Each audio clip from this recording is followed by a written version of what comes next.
मैं संघर्ष तो बहुत सालों से कर रही हूँ और कहीं ना कहीं अतीक जैसे माफिया से लड़ने पर आप सोच सकते हैं कि कितना एक पिछड़ी जात की महिला को, गरीब परिवार से आने वाली महिला को कितना संघर्ष करना पड़ा होगा। और कहीं ना कहीं राजनीति भी करी, मगर कहीं ना कहीं अंदर से बहुत पीड़ा भी मैंने झेला है। मगर हाँ, ये कह सकती हूँ कि जो मन में जो एक बात आई कि ये सरकार अच्छी है या अपराध पे ये अंकुश लगाती है, तो कहीं ना कहीं जब मैंने देखा कि इलाहाबाद में एक हत्या होती है और जिस तरीके से योगी जी ने जिस तरह से कानून की जो जैसे रक्षा की जाती है, तो उस तरह से कहीं ना कहीं पीड़ित परिवार को तुरंत न्याय दिला करके उनको पीड़ित परिवार को न्याय मिला। तो कहीं ना कहीं एक आस दिखी, एक विश्वास हुआ कि उत्तर प्रदेश में ऐसे मुख्यमंत्री होने चाहिए। लेकिन अब बात सिर्फ यहाँ तक नहीं है, बात इससे आगे बढ़ी तो वहां तक पहुंची जहां पर अब पूजा पाल को यह भी लगता है कि समाजवादी पार्टी की नाराजगी उनसे सिर्फ नाराजगी तक, निष्कासन तक सीमित नहीं है, उनकी जान को भी खतरे का अंदेशा उनको हो रहा है। और इस विषय में भी उन्होंने बातें सार्वजनिक की हैं। मैं जरा वो चिट्ठी भी अगर आप डाल पाएं, ये लिखिए उन्होंने चिट्ठी, इसको क्लोज कीजिए और इसकी इस बात को ध्यान से देखिए। महोदय, आप और हमने बहुत करीब से देखा आजाद भारत के इतिहास में मेरे जैसी बदनसीब बेटी दूसरी नहीं होगी जिसके पति सिर्फ इसलिए हत्या कर दी जाती है उनकी क्योंकि उन्होंने संविधान और लोकतंत्र के आधार पर चुनाव जीता हो। इस जगह पे फोकस रखिएगा, यहां क्लोज कीजिएगा। लोकतंत्र के आधार पर चुनाव जीता हो, किंतु जो हारा हो यह कहकर मेरे पति की हत्या कर देता है कि भले ही जनता ने चुनाव जितवा दिया है लेकिन मैं तुमको हरा दूंगा, जिंदगी की जंग हरा दूंगा। और इसी में आगे वो ये कहती हैं कि मेरी जान को खतरा है और अगर मुझे कुछ होता है तो इसके लिए सीधे सीधे समाजवादी पार्टी अखिलेश यादव को वो जिम्मेदार ठहराती हैं। इतनी सारी चीजें जब आप प्रीएम्प्ट कर रही हैं तो फिर आप तो समाजवादी पार्टी, जब हत्या की गई आपके पति की, तो समाजवादी पार्टी का कैंडिडेट वहां लड़ने के लिए, आप जानती हैं कि समाजवादी पार्टी अतीक अहमद बनाने में समाजवादी पार्टी का इतिहास, ये सब आप जानती हैं, उसके बावजूद आप समाजवादी पार्टी में फिर गई क्यों बसपा से? नहीं, देखिए, इसमें बहुत बड़ा षड्यंत्र है। पहली बात तो मैं बीएसपी नहीं छोड़ी हूँ, बीएसपी से मुझे खुद निष्कासित किया गया था। और क्योंकि ये 2017 का घटना है, आप लोगों ने देखा होगा कि 17 में अतीक अहमद को कानपुर से टिकट मिला था और अतीक अहमद अपने पुराने ही स्टाइल से कानपुर में एंट्री करने का काम करता है। और जैसे अखिलेश यादव जी को पता चलता है, क्योंकि कानपुर के लोगों का मैं बहुत धन्यवाद करती हूं कि जो प्रयागराज के लोग नहीं कर पाए वो कानपुर के लोग कर पाए, क्योंकि वो अतीक अहमद जैसे अपने हाव भाव पे कानपुर एंट्री किया है तो कानपुर के लोगों ने कहा कि अतीक अहमद गो बैक।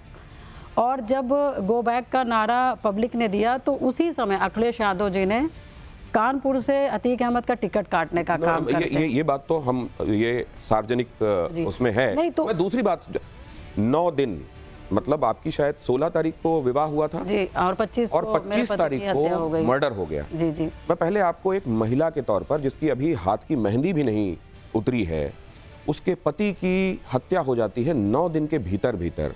अतीक अहमद जैसे लोग जिनकी उस समय तूती बोल रही है, जो चाहते हैं वो कर ले रहे हैं, वैसे आपको सामने लोग दिखाई दे रहे हैं जिनसे मुकाबला होगा अगर होगा तो। उस समय चल क्या रहा था आपके अंदर, क्या मतलब उस विवाहिता की मनोदशा में समझना चाहता हूं। देखिए, एक महिला के रूप में मैं बात करूं तो जैसे सारी महिलाओं के ऊपर एक बहुत बड़ा परेशानी टूटती है, तो कहीं ना कहीं हमारे अंदर भी यही था कि ईश्वर ने जिस तरह की पीड़ा हमें दिया और अतीक अहमद के द्वारा जिस तरह से मेरे पति की हत्या दिन दहाड़े दौड़ा करके, गोली मार करके, आपने देखा होगा कि कई किलोमीटर तक दौड़ा करके राजू पाल जी के ऊपर गोली चलाई गई और तब तक गोली चलाई गई जब तक राजू पाल जी के प्राण नहीं निकल गए। और जब मुझे पता चला कि अतीक और अतीक के गुर्गों द्वारा चारों तरफ से राजू पाल जी के गाड़ियों को आपको कैसे पता चला? उस समय आप क्या कर रही थी? मैं घर पे अपने घरेलू काम कर रही थी। मुझे पता चला तो कहीं ना कहीं जो एक महिला के ऊपर पीड़ा, पहली बात तो विश्वास ही नहीं हो रहा था।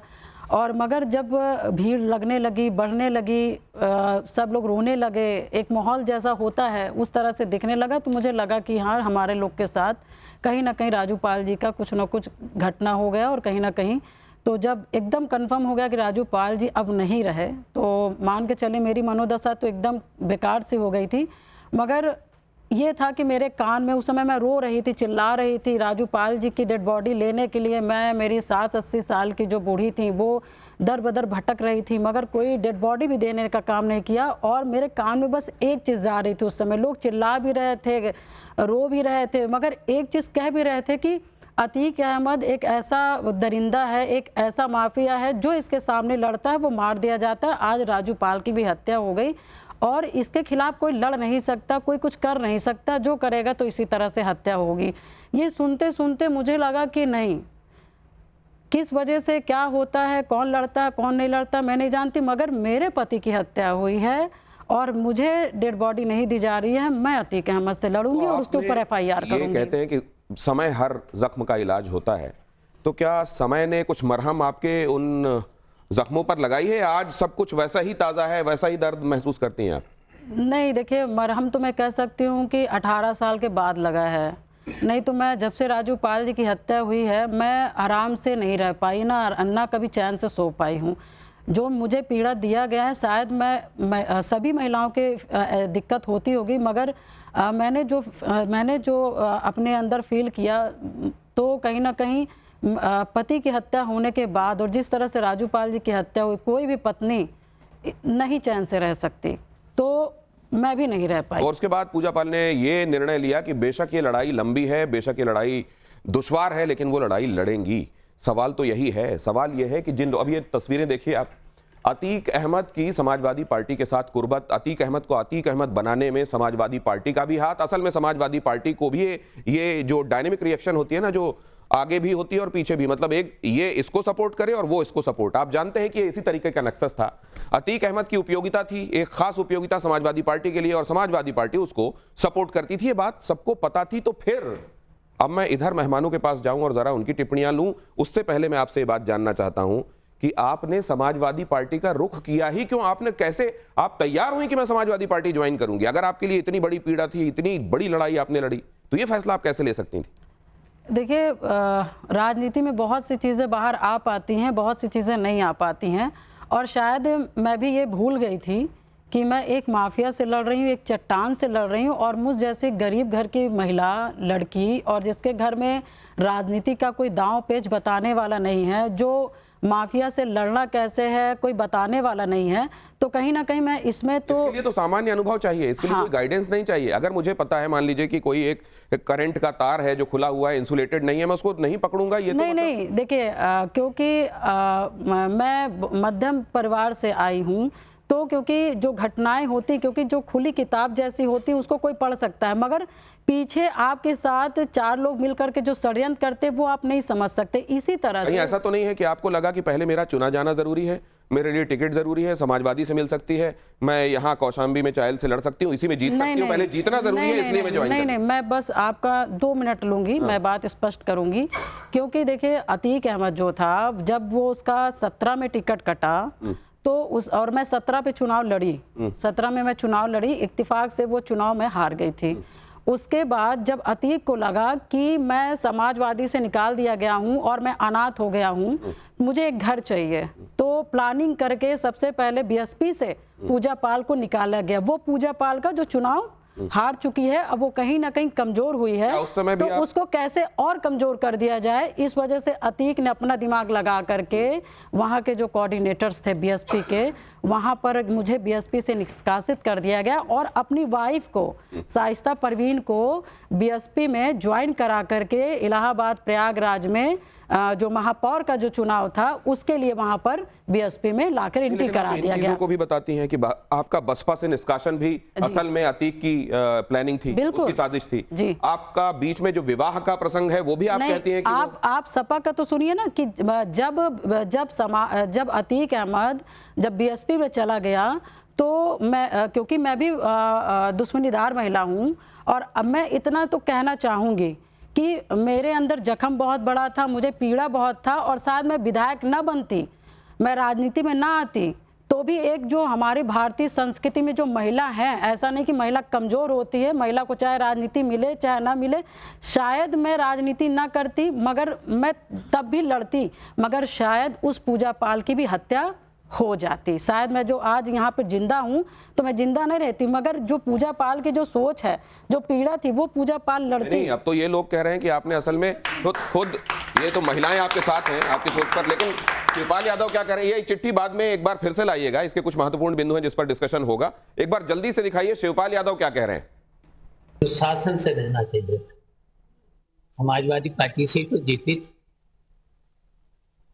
तो उन्हें समाजवादी पार्टी के अनुशासन में रहना चाहिए था। अब देख लेना, जो केशव मौर्य का जो हुआ था, MP हारे, विधायक हारे अपने कौशाम्बी, अब ये कभी विधायक नहीं हो पाए। ये देखा आपने, ये हाल होने वाला है आपका, ये भविष्यवाणी भी कर दी गई। चाचा जी के सवालों का जवाब मैं यही दे सकती हूँ कि पहली बात तो वो अपनी ही दशा देख लें कि उनकी दशा क्या है, और मैं अपनी दशा की बता दूं तो मेरी दशा जो है वो हमेशा जनता ने किया है। और एक समय था, अतीक अहमद ये कहे थे 2005 में कि मुझे टारगेट करके कहा कि बच्चों के बस की राजनीति नहीं है। तो मैं बस ये कह सकती हूँ कि जिसके साथ जनता है, देवतुल जनता है, फैसला जनता करती है। और पूजा पाल का तो ये भविष्यवक्ता शिवपाल नहीं हो सकते, फैसला जनता को करना है, वही जनार्दन होती है। अब जरा मैं इसको इधर, क्योंकि मैं जब समाजवादी ये बार बार कह रही है कि पूजा पाल को विधायक मैंने बनाया, तो मैं साफ साफ स्पष्ट करना चाह रही हूँ कि मैंने कठिन परिस्थितियों में मैं तो सीधा ये जानना चाहता हूं कि क्या उस समय आपसे गलती हुई या आपने गलत किया था? 2 बार विधायक बन चुकी थी। समाजवादी पार्टी ज्वाइन करके आपने गलती की थी? नहीं, गलती नहीं, क्योंकि अतीक अहमद मुझको बीएसपी से निकाला, तो मैंने समाजवादी में, क्योंकि मैंने अखिलेश जी को देखा था कि जब टिकट अतीक अहमद का कटा तो मैं मुलायम सिंह के समाजवादी में नहीं गई थी, मैं अखिलेश यादव जी के समाजवादी में गई थी, क्योंकि मुझे लगा कि ये माफियाओं को दूर कर रहे हैं अपने से। आपने 2000 से 17 का उनका शासनकाल देखा।